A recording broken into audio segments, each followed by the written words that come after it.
All right, two stories I want to hit you with. It was supposed to be one story, but then the Senate actually decided to wake up and Republicans kind of folded and passed a partial funding bill to end the partial shutdown. It'll all make sense in a second, I promise. But I also wanted to cover a few hours prior to this, and I'm not sure how he could really do this or how he would have planned on doing this, but President Trump declared a national emergency, which that no longer means anything. I don't know how many national emergencies that Trump has declared at this point. To be fair, this is probably one of the more valid national emergencies because we have airports on the verge of shutting down and air travel and everything in that realm is completely screwed right now. But he was supposed to sign an executive order that would pay TSA and that would ideally bring people back to work and just get things moving again. Again, I don't know how he would do that because the this is such a tired process point at this point, but presidents aren't supposed to be able to just unilaterally move money around as they please. But we're way past that. We blew past that on quite literally day one of Trump's second term. So that is it's a moot point. Anyways, and this whole Trump doing it, this executive order that he didn't even sign because he's supposed to sign it, is a moot point because the Senate did agree, and we'll get to that in a second. I don't know if Trump knew that Republicans were going to end up folding that evening because the Senate agreement came very, very early in the morning. I think it came out at 1 or 2 a.m. and maybe Trump was privy and knew that Republicans were going to end up voting. So he's like, hey, I'm going to come out and say, I'm going to pay TSA officers through executive order to just score some cheap PR points. I don't know. Again, doesn't matter. But I want to cover this initial article real quick regarding that because I also want to read some Fox News comments. That is a good way to start my day. President Donald Trump said he will sign an executive order to address airport disruptions, announcing the move in a Truth Social post Thursday that framed the situation as a national emergency. Because the Democrats have recklessly created a true national crisis, I didn't do the Trump voice. I am using my authority under the law to protect our great country, Trump wrote. Therefore, I'm going to sign an order to immediately pay our TSA agents in order to address this emergency situation. The White House said funding from legislation backed by Trump will be used to ensure TSA officers are paid during the disruption. What legislation? Executive orders aren't legislation, and they're not supposed to carry funding. Anyways, moot point. Let's read some comments. Great news. We can't have childish Democrats holding us hostage. Pay these hardworking Americans. They sure didn't stop welfare payments to their base. Oh, my God. Bro, I'm pretty sure there are more Republicans on welfare than Democrats. Let's be real here. They just don't realize that Medicaid or Medicare or Social Security is a welfare program. They are welfare programs. It's not the Democrats holding us hostage. They are asking for, again, I always stress, not even the bare minimum, because the bare minimum should be to abolish ICE, but basically they want to put a bunch of regulations on ICE. And in fact, as we're going to see here, they have proposed legislation repeatedly that said, hey, let's reopen the rest of DHS, but we're still not going to fund ICE any further. We still need to talk about that. And Republicans kept repeatedly shutting it down. So Republicans had several outs and they didn't take it until now, but we'll get into that here in a moment.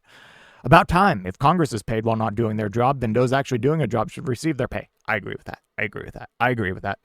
It may be time we citizens take back control of our government. I agree with this. Congress is failing the people. 80% of the citizens, Dems and Republicans, want voter ID, and still Congress can't honor the citizens.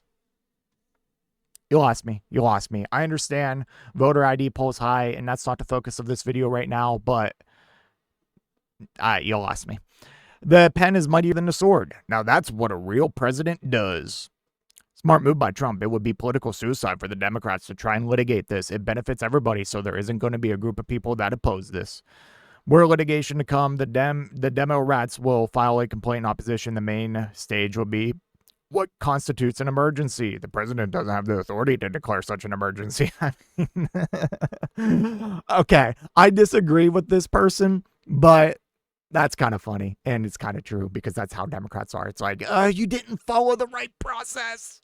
Oh, please, you should have just told us we were about to go to war with Iran. We would have gave you permission, but you didn't tell us, so we are upset. Okay. Senate agrees to end the shutdown for most of DHS. This is from Politico. So this whole thing we just read before, that was moot. It was just some fun. I'm losing my mind today. Anyways, after 2 months of unyielding negotiations, both parties gave up early Friday on reaching a grand accord to reform and fund the Department of Homeland Security. Instead, Senate Republicans accepted what Democrats have been offering for weeks. As I said, cash for all of DHS except for ICE and part of Customs and Border Protection. The Senate approved the funding package by a voice vote and is now expected to begin a scheduled 2-week recess. Bro, Congress shouldn't be allowed to have... it's complicated because like they do need to like return to their state and like be with their constituents, but at the same time these motherfuckers get so many like 2-week recesses and month recesses. It's unbearable. The country is falling apart. You should not be allowed to go home. We should just lock them in there until everything is fixed. The House could vote as soon as Friday before the shutdown would break the record Saturday night for the longest funding lapse of any federal agency in U.S. history. Senate Majority Leader John Thune called the outcome unfortunate Friday. Listen to this cope. Listen to this cope from John Thune. The Dems wanted reforms. We tried to work with them on reforms. No, you didn't. No, you didn't. Dems handed you the most like easiest thing that you could have just taken a few like points in and turned around and they would have been like, okay. Because the Democrats don't know how to negotiate, and I'm not getting into that right now, but you didn't try to work with them at all, is my point. You kept killing things over and over and over again until you finally folded. They ended up getting no reforms, but we're going to have to fight some of those battles another day. Bro, this whole thing, Trump did not want to sign any other bills. Now, he still does have to sign this. It still has to pass the House, which it's expected to, and Trump still has to sign it. Trump previously said he was not signing any further legislation until like the Save America Act, I think is what it's called, is also passed, which is the voter ID law.